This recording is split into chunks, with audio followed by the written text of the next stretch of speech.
Thank you, James. I want to start this morning by telling you about a great opportunity we're getting involved in the community starting this month. You know, food insecurity is a real problem in this country. A lot of people don't realize it because we have what we need and we have generally good diets available to us, but there are a lot of people living in this country and in our community that don't have enough to eat. And this is sad no matter who it applies to, but it's especially sad when it comes to kids.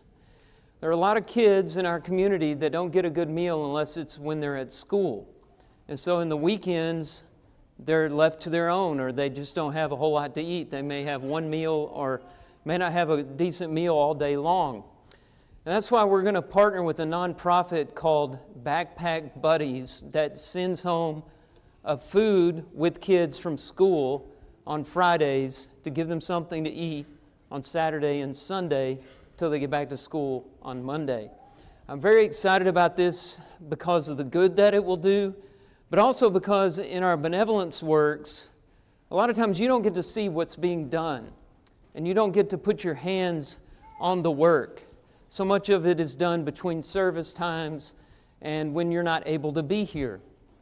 And this will give us ways to get everybody involved in the benevolent program. There's work to be done in donating items and also packing items up to deliver into the community. So we'll be telling you more about it. I just wanted you to know when you start seeing things in the update what this program is. It's to send food home with kids that our school teachers have told us about who need food for the weekend. And there's almost 40 on the list in the school that we're working with, and we'll let you know more about these details as they come out. Tonight, don't forget, is questions and answers at 5 p.m. Hope that you'll be able to be here for that, and hope that you have some good questions. We'll try to answer as many as possible, and this will be our last opportunity for a while as we start open home meetings in September. So be here tonight, 5 p.m., questions and answers. You can submit them in several ways. You can put them in the box in the foyer. I don't mind getting some ahead of time. But if you want to text them in live during the service, we always give you that opportunity as well. As someone mentioned earlier, our focus for the month is giving, and our overall goal for the year 2023 is fit together from Ephesians chapter 4, verses 15 through 16. Fit together. We're talking about unity and harmony and growth over the year. And our application for the month is giving. I think the way it's stated in the update is givers sacrifice so we can fit together. And I know how that comes off sometimes. I know the skepticism people have towards giving and sermons on giving. Well, they're just talking about that to get their contribution up. They just want more money. They're just trying to meet the budget. But there really is a connection between togetherness and generosity. And that's why we're looking at Philippians chapter 4. Philippians 4 talks about partnership through generosity. Well, what does generosity have to do with connection? What does giving have to do with fitting together?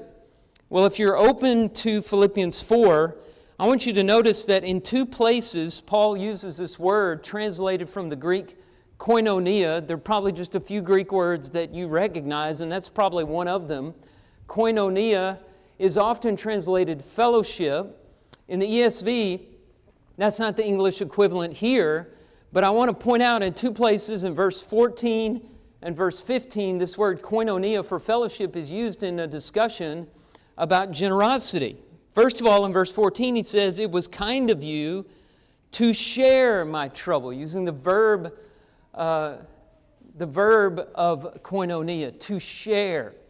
They were sharing. And then verse 15, "You Philippians yourselves know that in the beginning of the gospel, when I left Macedonia, no church entered into partnership with me in giving and receiving except you only." Partnership. That comes from the Greek koinonia, fellowship. He's talking about their generosity, and twice he brings up this idea that they fit together with Paul and with one another because of the way that they gave. And so, generosity has everything to do with partnership. Now, why does that work? It works because a partnership has to be about something. Friendships are not just about friendship. Friendships are always about something higher than the relationship, a cause or a goal that is common to the people involved in the relationship. Partnerships always have to do with something. I was trying to think of some good examples of friendships that were wielded in a common goal. And I thought of Thomas Jefferson and John Adams. Jefferson was the third president of the United States, Adams the second. And they were very good friends through the Revolutionary War. When Adams became president, there was a bit of a rivalry between them. They had a falling out, but they reconciled, and before their deaths, they became very close friends again. It was their commonality in the cause of the colonies that brought them together. And interestingly enough, they died on the same day, on July the 4th of all days, 1826. Another great example I enjoy to think about is J.R.R. Tolkien and C.S. Lewis. These were people who wrote fantasy and other works from a Christian background, and they met in a critique group, a literary critique group called the Inklings at Oxford. And at the time, Tolkien was a believer and Lewis was not, and Tolkien helped bring Lewis to faith. And they were joined together, they had fellowship, you might say, through their common interest in literature and later in faith. Now, when you think about friends in the Bible, I think most of you would think about David and Jonathan. But would David and Jonathan ever had that kind of friendship they had if it had not been for their love to God, devotion to Israel, and their inexplicable loyalty to King Saul? They had these commonalities that brought them together. You think about your closest friends. Why are you friends? Where did you meet? How did your friendship strengthen? How did those bonds grow? Was it not through a common cause, some goal you were working toward together? And maybe you're looking for a friend. This little advice is helpful. If you're looking for a friend, find a cause. Pursue some goal that's higher than you, that's higher than the friendship itself, and you'll find yourself working shoulder to shoulder with like-minded people, and you'll become close friends with those people almost automatically. Now, what does that have to do with what we're talking about? When you believe in something, you're contributing energy, resources, money, and time toward that thing. And as you do so, you'll find yourself with like-minded individuals contributing to the same cause. So this generosity toward which you are contributing to a goal brings you naturally together with other people. That's why fitting together has to do with giving and generosity. And you see this in the book of Philippians, especially chapter 4, verses 14 and following. We see this partnership through generosity between Paul and the Philippians, and we see that it's characterized by four things. Now, here's the first one. A history. They had a history together. Look at verses 15 and 16. He says, "You Philippians yourselves know that in the beginning of the gospel, when I left Macedonia, no church entered into partnership with me in giving and receiving, except you only. Even in Thessalonica, you sent me help for my needs once and again." He's talking about the history they had together. And he starts with the beginning of the gospel. This wasn't at Pentecost when the gospel was first preached, but the beginning of the gospel for them. You might remember in Acts chapter 16, Paul received what is known as the Macedonian call. He got this vision of a man beckoning him over to Europe, saying, "Come over here and help us." And that led them to Philippi, the first destination on their European mission tour. And in Philippi, Paul and Silas and others met a group of women who were worshiping by the riverbank. They were converted. They were imprisoned and later wound up converting the Philippian jailer and his household. And that's how the church at Philippi began. And this is what he was talking about when he mentions the beginning of the gospel in Macedonia. They were the first place that he went to in Macedonia. And he mentions this give and take relationship that he had with them in verse 15. No church entered into partnership with me in giving and receiving except you only. What does that mean? It doesn't mean they were the only church that contributed to his needs. In 2 Corinthians 11:8, he mentions that churches in the plural contributed to him. There were other churches involved, but he had a unique relationship with Philippi, this giving and receiving. Could it have been a church sponsorship arrangement where Philippi was receiving funds for Paul and delivering them on behalf of other churches to Paul's work? We have some mission works we're involved with like that. Perhaps that's what it was. Maybe it was something else. But they had this unique relationship between them that was very special to Paul and a part of their history. He mentions Thessalonica in particular, which is the capital of Macedonia. He was only there for 3 weeks. You can read about that in Acts chapter 17. It was a short and chaotic time, but even in Thessalonica, they made sure that he had what he needed. Every relationship is unique in part because of the history. No two relationships have the same history. In every relationship we have, we are building a history, whether we know it or not. And that history will make that relationship special. Now, I've been at Asheville Road now for 23 years, and I have a history with you. And it's a rich history and one that I enjoy, and I never think about going anywhere else.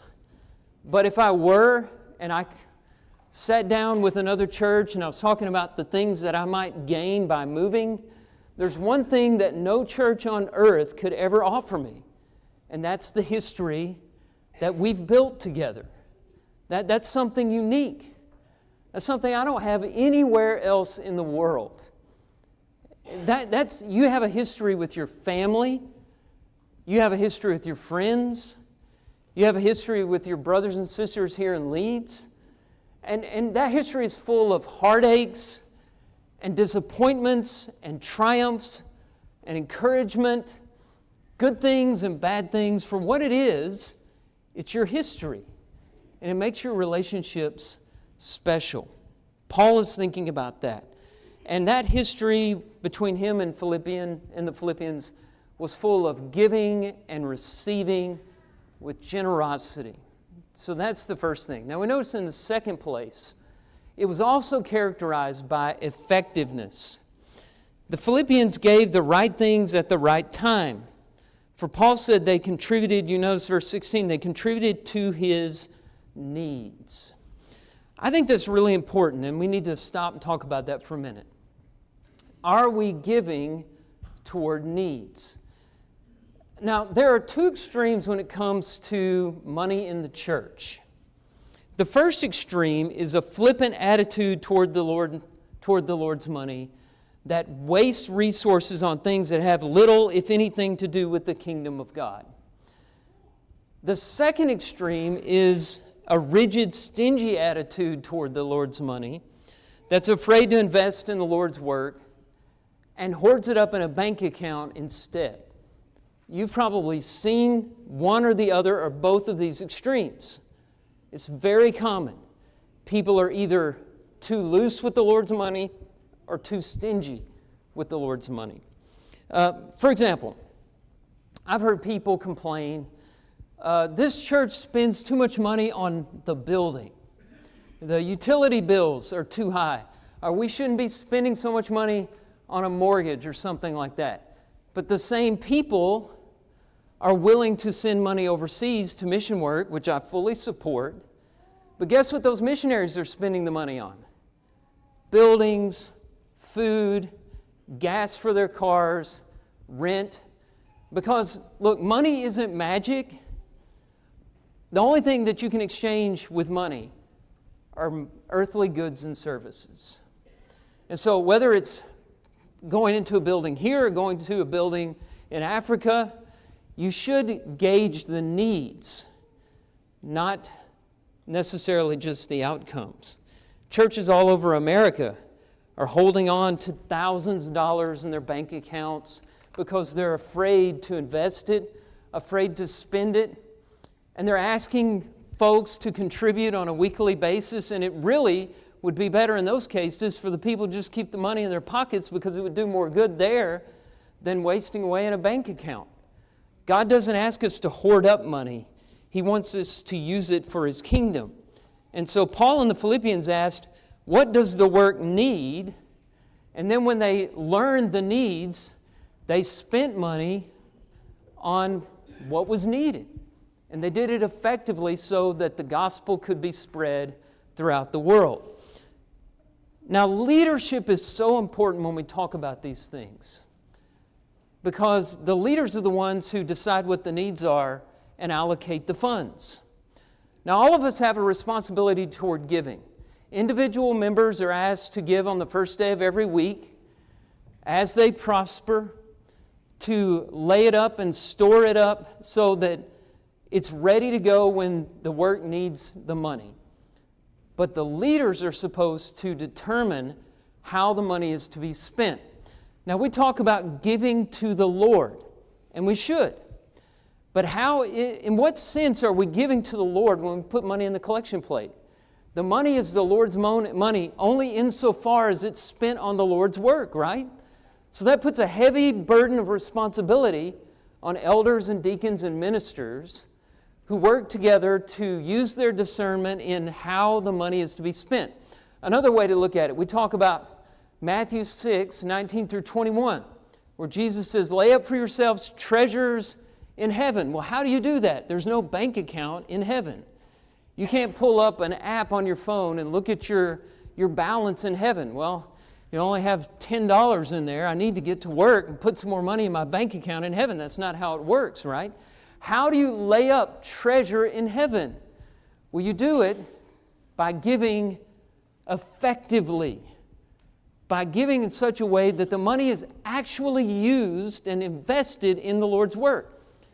And too many of us are like the one talent man who thinks that just as long as the money is safe and it's not going anywhere and we hold on to it and we don't waste it, then the Lord will be pleased. You know how that parable goes.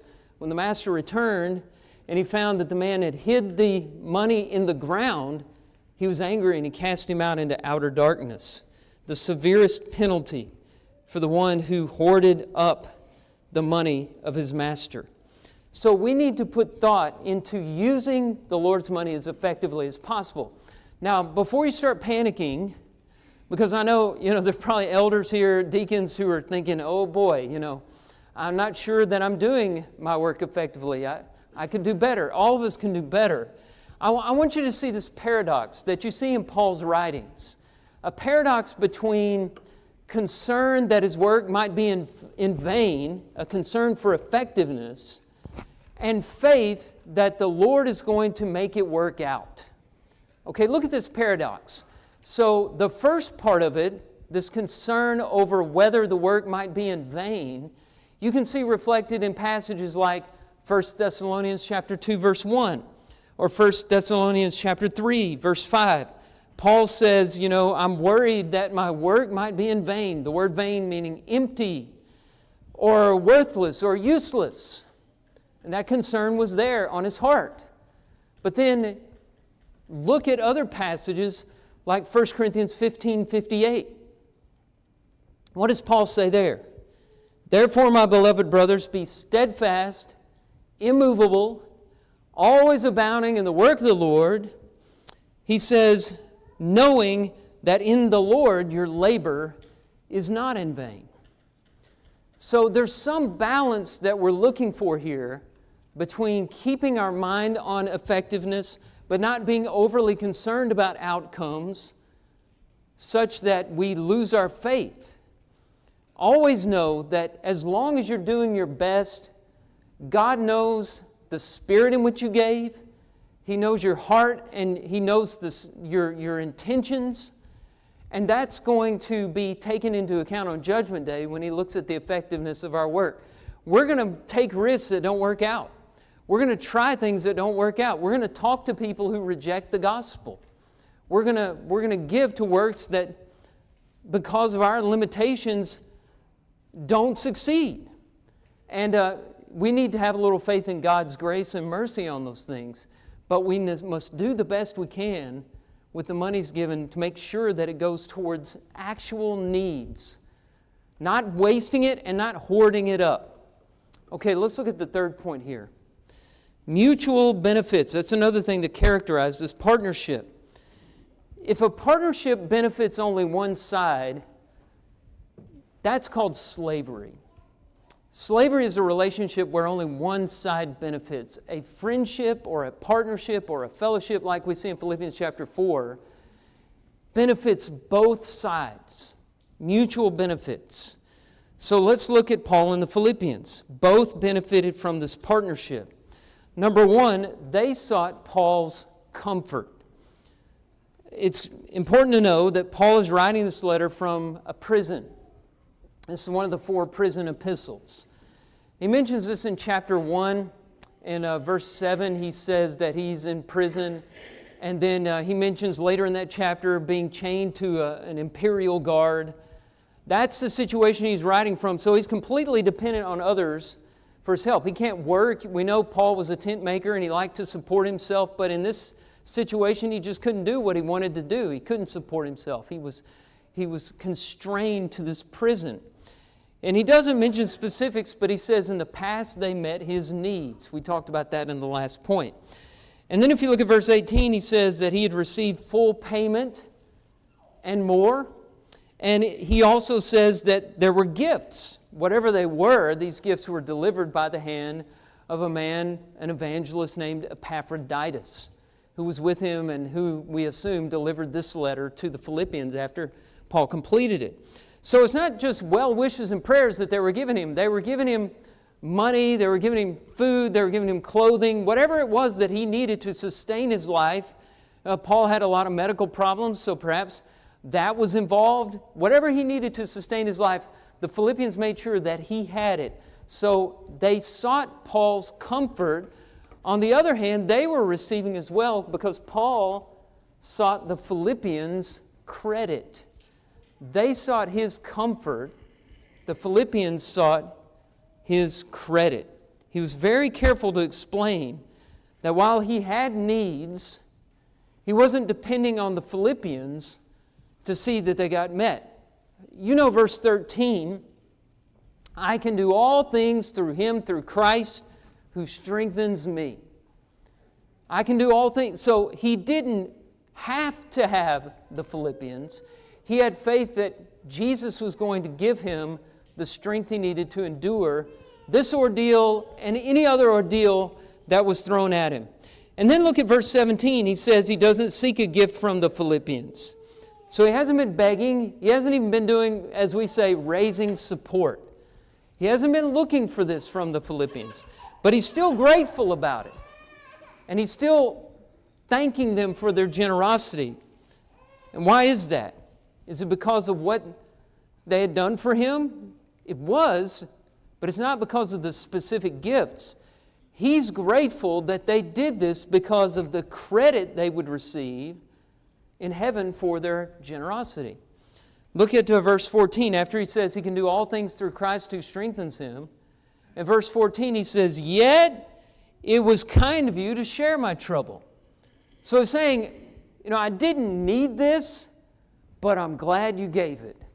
Not for me, but for what it's doing for you. Also in verse 17 he says, not that I seek the gift, but I seek the fruit that increases to your credit.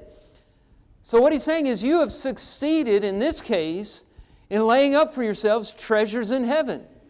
Or to use Jesus' term in Luke 12:15, you've made yourself rich toward God because you didn't hoard your money up. He made sacrifices to support me while I'm in prison and support the preaching of the gospel wherever I've gone. No church has entered into this relationship of generosity like you have with me. So he often pointed out things that we miss, that there is more to be received in generosity than just material blessings.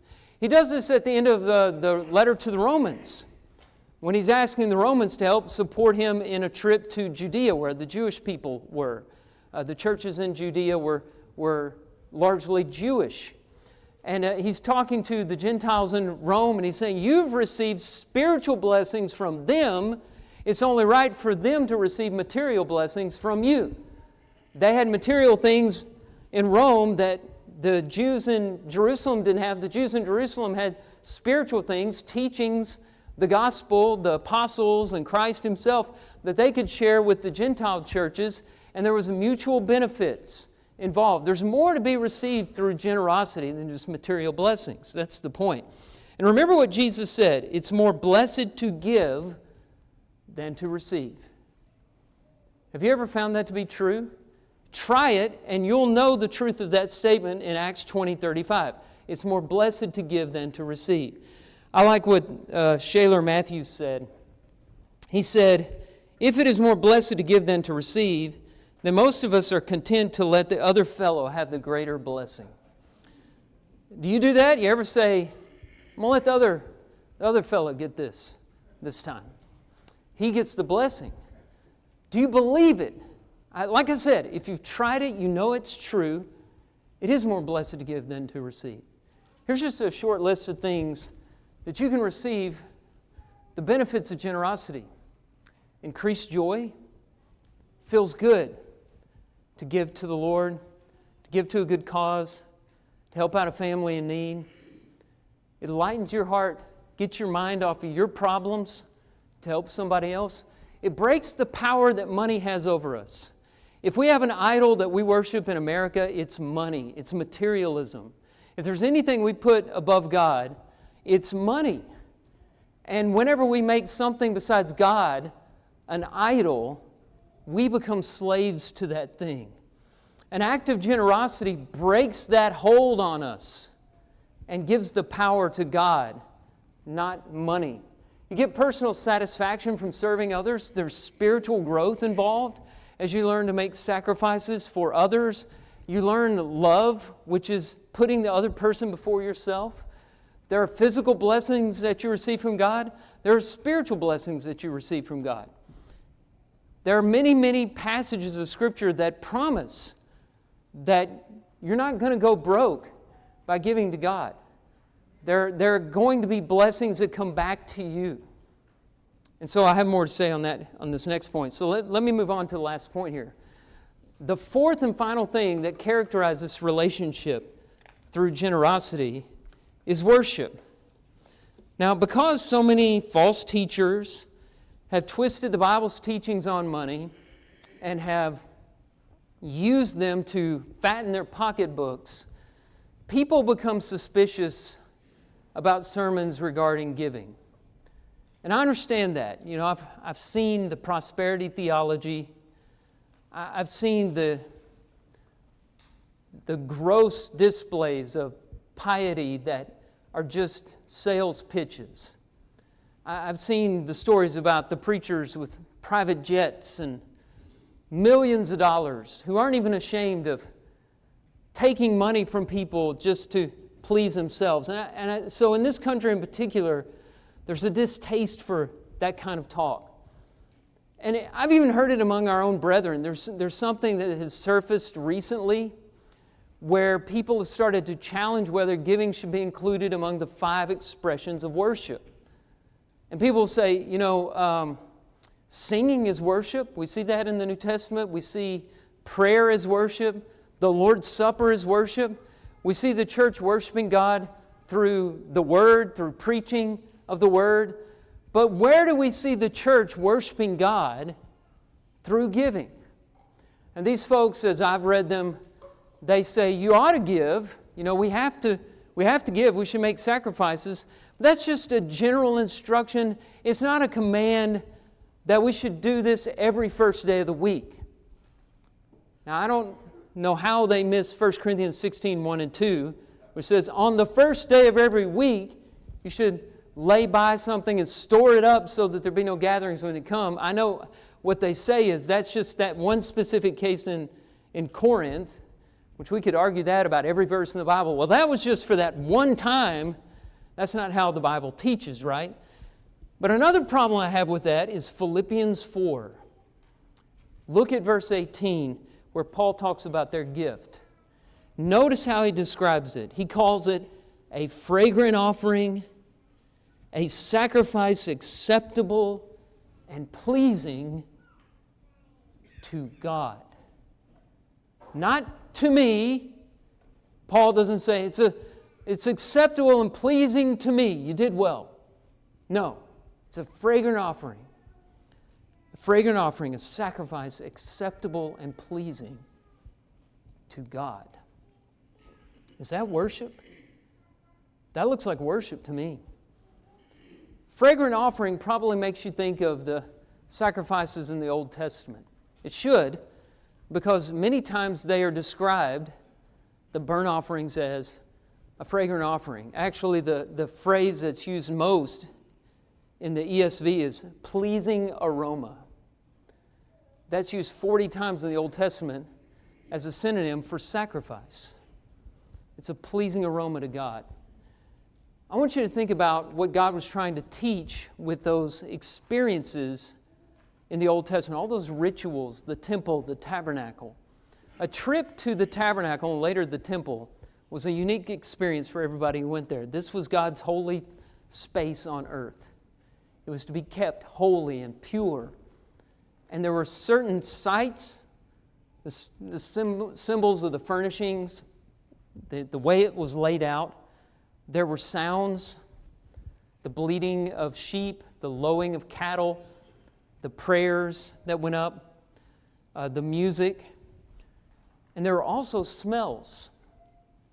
I don't know if you've ever thought about that before. God was using all the senses and putting them together to create this unique experience. Have you ever, Ava was saying this the other day, she smelled something that reminded her of something. Have you ever smelled something and it automatically takes you back to a memory? The sense of smell is connected to our memories. And there was a unique smell attached to the worship of God in the Old Covenant. It involved the burnt offerings, which probably smelled like a barbecue, The animals are being roasted on the altar for burnt offerings in front of the tabernacle in the courtyard. And then there was the altar of incense. This combination, the ingredients are in the law of Moses. It was to be made to the exact specifications every time, and it had this smell that you smelled nowhere else on earth.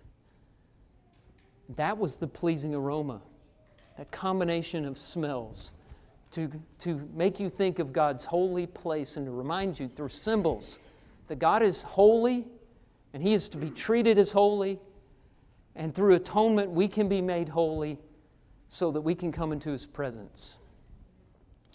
But note also the emphasis on how the sacrifices were to be offered in following instructions, and how the procedural aspects of worship were connected to how it pleased the Lord. In other words, whenever the sacrifices were done right, that's when it was said this was a pleasing aroma to God. He didn't say that when Nadab and Abihu offered strange fire in Leviticus 10. The smell coming up from that strange fire was not a pleasing aroma. Okay, that phrase was reserved for when the instructions for worship were followed. Look at Numbers chapter 15, verse 13. Listen to this very carefully. Every native Israelite shall do these things in this way in offering a food offering with a pleasing aroma to the Lord. It's a pleasing aroma if you do these things in this way. Okay, so in the case of Philippians 4, Paul's saying this was a fragrant offering because you gave the way the Lord wants you to give. We can give in a wrong way.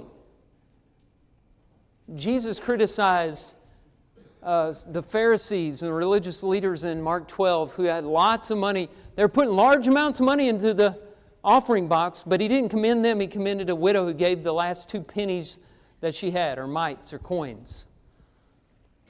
They were giving for show, pride.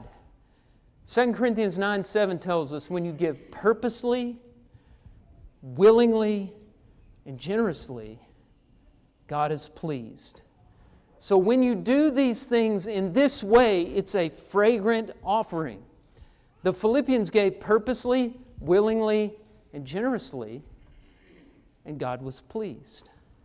It's worship. And the gift went to God via Paul's needs. And just as this partnership was mutually beneficial between Paul and the Philippians, it was also mutually beneficial between the Philippians and God. Now, God doesn't need our money. He doesn't need anything from us, but He assures us that when we give to Him, He'll give back to us. So verse 19, if you look at it, it says, "My God will supply every need of yours according to His riches and glory in Christ Jesus." You can't outgive God. One verse after another says this. When are we going to believe it? Have you ever heard anybody down on his luck say, "I'm broke"? What did you do? "Well, I gave too much money to God." Nobody ever says that, because that doesn't happen. Right? If you're generous, God is going to give back to you. It's a pleasing aroma, a fragrant offering to God. So what's your life about? There are 2 ways, 2 things you can look at to answer that question. You can look at your finances, and you can look at your friends, because they're tied together. What you spend your money on is going to bring you together with a certain group of people.